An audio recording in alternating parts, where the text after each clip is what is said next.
कुछ भूल गए। उनकी पत्नी अपने बच्चों को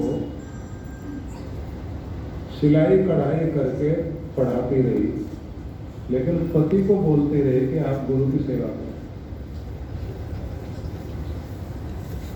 बेटा उनका अच्छा पढ़ लिख गया, बिजनेस वगैरह करने लगा। 3 बेटियां थी। एक बेटी जो है वो फिल्म प्रोड्यूसर के साथ भी शादी हुई, तो वो फिल्म निर्माता थे।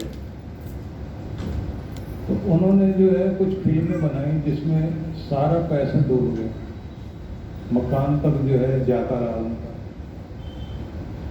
अब ऐसी स्थिति में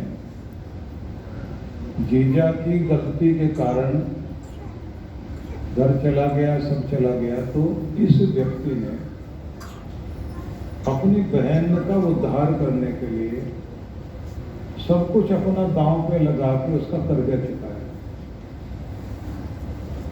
उसके बाद गुरु के पास आया और बोला मैं क्या करूं। गुरु ने कहा कि बाहर चले जाओ। तो वो चला गया नाइजीरिया। नाइजीरिया में लागोस में जाके उसने अपना काम शुरू किया,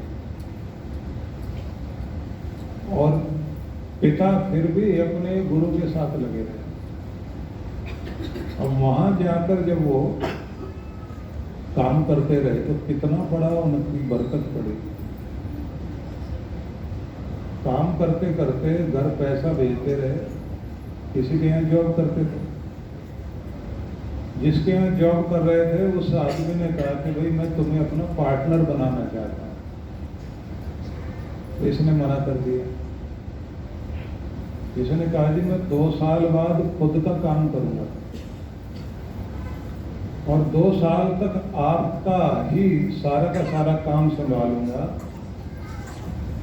तो 2 साल बीत गए तो उन्होंने कहा कि अब तो अपना काम कैसे करेगा।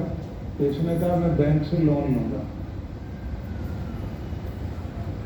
तो मालिक ने कहा कि परसेंटेज पर मैं तुम्हें रख लेता हूं।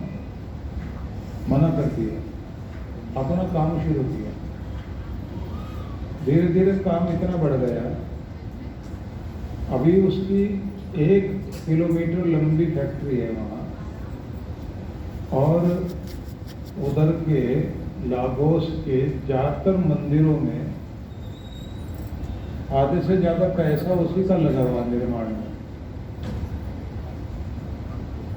बड़ा काम हुआ उसका, बहुत तरक्की हुई। फैक्ट्री के बाहर जो उन्होंने मुझे बुलाया तो मैं वहाँ गया। फैक्ट्री के बाहर उन्होंने बड़ा सा लॉन है, एक पीपल का पेड़, उसके साथ अपने गुरु की मूर्ति लगाई हुई है। तो जब उनके लोग कोई भी आते हैं तो पहले गुरु जी को मत्था टेक के आशीर्वाद लेके जाते हैं। तो मेरे से उन्होंने कहा कि आप इतनी बड़ी सेवाएं कर रहे हो, तो मैं अनाथ बच्चों के लिए कुछ काम करना चाहता हूँ, कर लेना। 2 करोड़ रुपए का चेक उन्होंने दिया। सूरत में हमारा जो स्कूल बन रहा था उसके लिए। उसके बाद अपने बेटे के पास लेके गए। फैक्ट्री में जब मैं अंदर गया तो वहां देखा, तो इन्होंने बताया कि यहाँ हमारे मालिक का ऑफिस है। तो मैं उनके साथ गया तो देखा एक ऑफिस है, उसमें कुर्सी पर एक आदमी का फोटो रखा हुआ। तो मैंने कहा ये किसका है। बोले जिसके है ना, जिसके यहाँ नौकरी करता था ये उसका फोटो है। और मैं उसको आज भी अपना